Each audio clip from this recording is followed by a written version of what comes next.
పరిస్థితుల్లో చాలా ముఖ్యమైనటువంటి అంశం నడుస్తుంది తెలంగాణలో. ఈ ల్యాండ్ రెగ్యులేషన్ స్కీమ్ ఏంటంటే ఇష్యూ మీకు ఒక 2 నిమిషాలు చెప్తా. మన గ్రామీణ ప్రాంతంలో గ్రామకంఠం ఉంటుంది, ఇక సత్యంగా తెలుస్తుంది.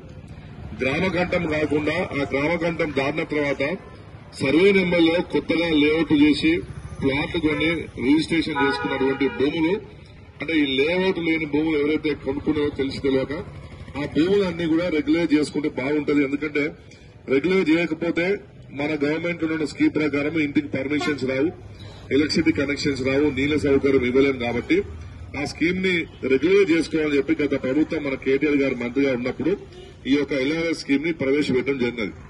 సుమారు 25,000 అప్లికేషన్స్ మన రాష్ట్ర వ్యాప్తంగా ఉన్నాయి.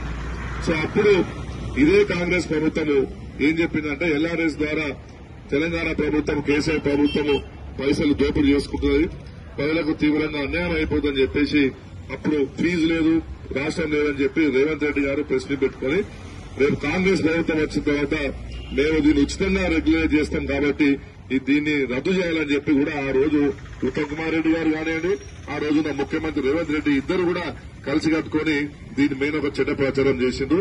ఇప్పుడు ప్రభుత్వం వచ్చింది, మరి వాళ్ళది వచ్చి 3 నెలలు కాకముందే సుమారు 20,000 కోట్ల రూపాయలు దంచుకోవాలని చెప్పేసి ఈ రోజు మన తెలంగాణ ప్రాంతంలో ఉన్నటువంటి ఎవరైతే లేఅవుట్ లేకుండా ఉన్న ప్లాట్లను రెగ్యులేట్ చేసుకోవాలి తప్పకుండా అని చెప్పి కూడా వాళ్ళకి ఇన్స్టాల్మెంట్ బేస్ ఇవ్వకుండా 30వ తారీఖే డెడ్ లైన్ పెట్టడం జరిగింది.